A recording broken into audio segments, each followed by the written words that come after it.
it's been sort of a while since I made a video, but I'm still not used to people. I've tried filming before, but it's been so distracting, you know, because people coming, leaving, you know, I'm still adapting to school, but I know it's been a while since I made a video, and in honor of my, you know, the first video I ever made, I'm gonna make another review video.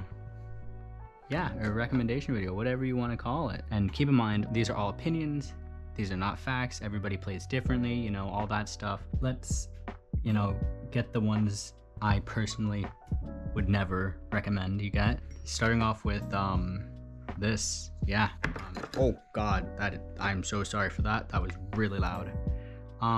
Yeah, this absolute monstrosity. I did make a video on it previously. I'll put it on whichever side it's gonna be at. I don't know, because everything's inverted and whatnot. I would never recommend this because, well, it's just, I don't even think I need to explain this one. This one you should just know. I don't think anybody should ever have this, but I have it because I'm quirky and I'm that guy, bro. All right, so I would never recommend this. These two. Now, well, you can't even tell anymore, but this was a Dunkin' Imperial, and I wouldn't highly recommend it, because, you know, these two are both this is mostly just like for beginners. And this, the Yo Mega Brain, you throw it and it will just, it'll sleep for a couple seconds, but then after that it will literally just do that. You can't really do much with this when you're on a time limit, so I wouldn't really recommend that either. This is the first yo-yo I ever started with. It is the Magic Yo-Yo V3. Now, while how do I say it? Like, this is, the metal on this isn't very strong, so like if you hit it on the ground, there will be a dent. And it comes with a backup bearing, so you can like interchangeably switch it from responsive to unresponsive, but I just have it at responsive now. Yeah, so this is on the top of my list from personal experience. Honestly, kind of it, I think. Unresponsive. Let's go with good, like, beginner level unresponsive yo-yos. I would choose these. This is the Yo-Yo Factory Arrow. Now, I like this one mostly because you can somewhat do like grinds on it, which is really, really good for a plastic yo-yo.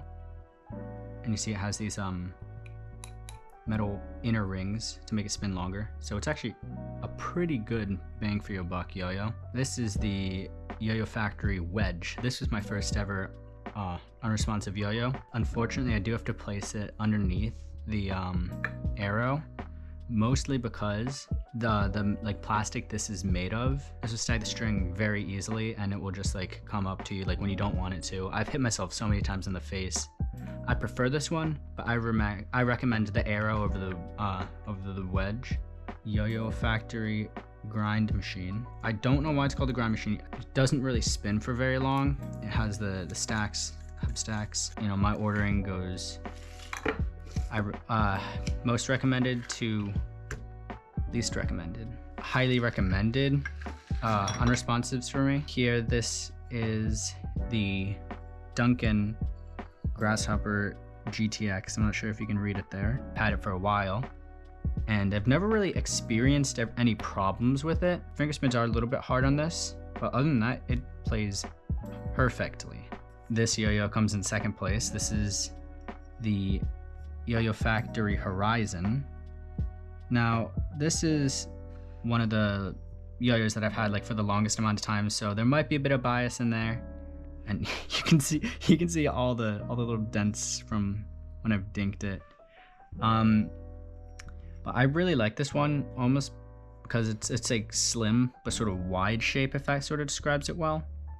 And it actually finger spins very, very well, and everything plays smoothly. You can, you know, like you can actually palm grind, so that's really, really nice. And then I'd recommend the Yo-Yo Friend Peregrine. So this one is exceptional at what it does. While it does play extremely smoothly, I have noticed that the stability on it is pretty not the best. So that's why I put it third. The one main problem why I wouldn't really recommend this one as much as like the rest of these is because this is a wide yo-yo. That's like a sizable difference right there between Horizon and the Winter Solstice.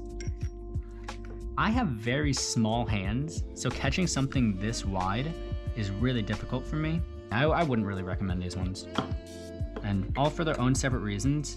I'm not saying that these are all bad yo-yos. Let's start off with the Tofu by Offset Yo-Yos. You do not want this because this will hit you in the finger and it will hurt a lot. This is the Kinetic Boost by Yo-Yo Factory.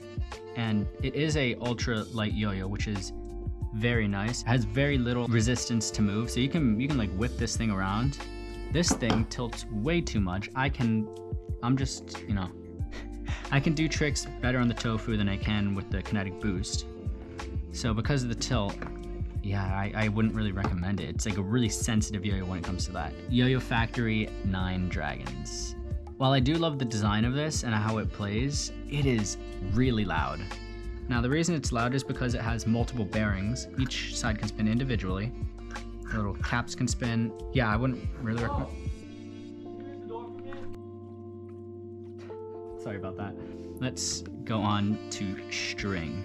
I primarily use Kitty string. Why? Because my favorite brand, they no longer make it. I used to use Sengoku string. I like really, really thick string. This right here is Kitty Fat. I don't like it because it's not thick enough. This is Kitty XL.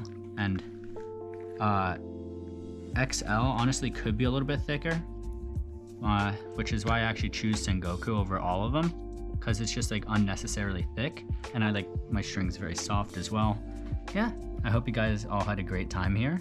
I know that I haven't posted in a while, but you know, school, all that stuff. Plus, I'm gonna be honest, I don't even know what to post anymore. Here's a quick combo, like right before we end the video. Once again, thank you guys for watching.